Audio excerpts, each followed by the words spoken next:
Hello everyone, welcome back to my channel. Today I want to share with you a fascinating observation from my daily commute.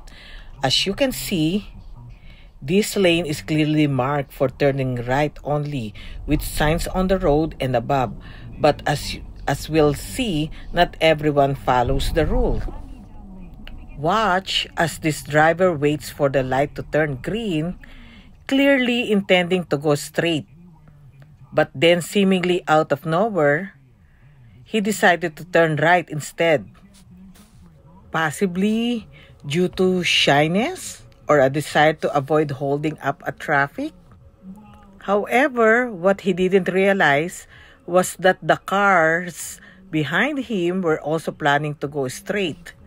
This incident serves as a reminder to always be aware of our surroundings, follow road rules, and obey traffic signs to avoid confusion and ensure our safety on the road.